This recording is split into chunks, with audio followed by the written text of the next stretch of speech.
Hey guys, Adrian here for the Digital Dojos, and this is my iPhone 4S as you can see here.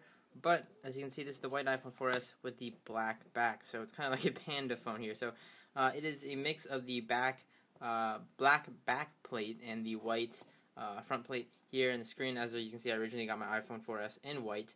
Unfortunately, a couple weeks ago, unfortunately, I dropped my iPhone 4S and it landed on the back. The case wasn't on here, and this case is actually probably would have protected it somewhat because it's only rubber. But anyways, it wasn't on and it cracked here in the back. Nothing major actually. Compared. Luckily, it wasn't the front because the front's a little bit more tedious to replace. I cracked this back and it cracked right here. It wasn't too bad because the camera wasn't really shattered. I was lucky enough for that. I did kind of mess with the light, the LED light. But I took my old iPhone 4 backplate and put it on my iPhone 4S. Now that natively will not fit, so I kind of want to do this tech repair video to give some tips if you are replacing your iPhone 4S or 4S backplate. Now, like I said, I repair iPhones and iPods for a side business, a local business here that I started. So luckily enough, I was able to have some parts and stuff like that. I actually had to borrow the screwdriver, which I want to mention here. I'm not going to be taking off my backplate as of right now because I just recently did the little procedure I'm going to talk about. But basically, these two screws right here are I believe they're called pentabular screws. Or anyways, you need a specific screwdriver to take these screws off. Anyways, in the iPhone 4S, that is. I think on the iPhone 4 it may have similar screws, but iFixit provides a what they call a iPhone liberation kit, which will give you everything you need to take out these screws. And I believe it comes with some extra. It's like for $15. I think you get the screwdriver kit to remove these two simple screws right here.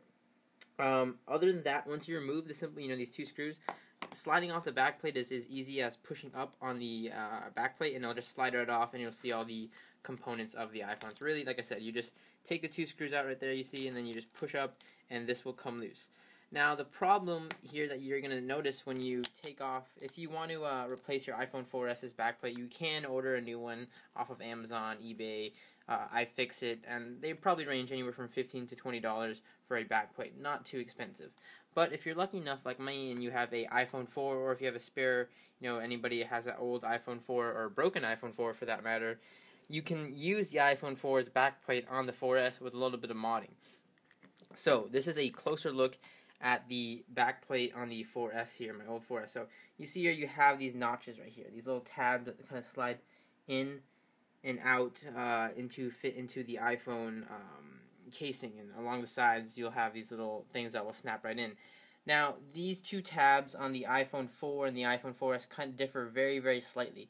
The 4S has a tab up here and a tab right here that don't match exactly precise with that of the 4. So the 4's backplate will have these tabs a bit lower. They'll have them right about here and right about here.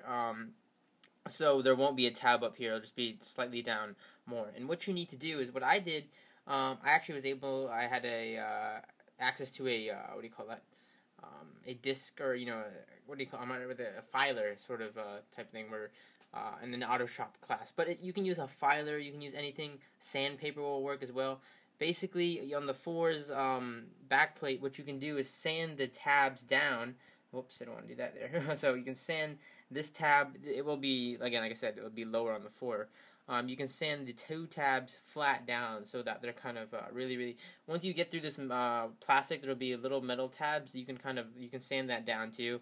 Whatever tool you have, a filer, or whatever. So just flatten it down, and once you have it flattened down, it'll be able to slide right into the actual iPhone 4S's thing very neatly there. And you can see here, it doesn't stick up. Otherwise, if you don't sand them down, you'll have the top part kind of protruding upwards, and it won't close completely.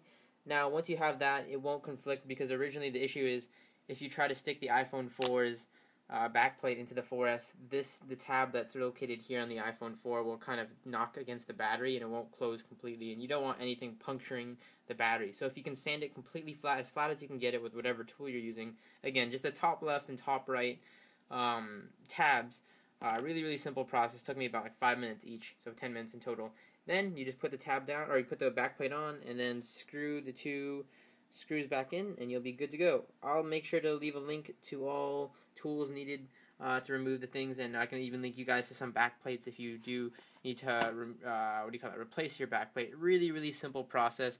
You can even get some cool customizable iPhone 4S back plates. Like, there's some that come in blue and red and stuff like that. So I'll link you to all of that in the post below over at Digital Dojos. So again, guys, Adrian here for a quick tips and tech repair. Thanks for watching, and check out digitaldojos.com.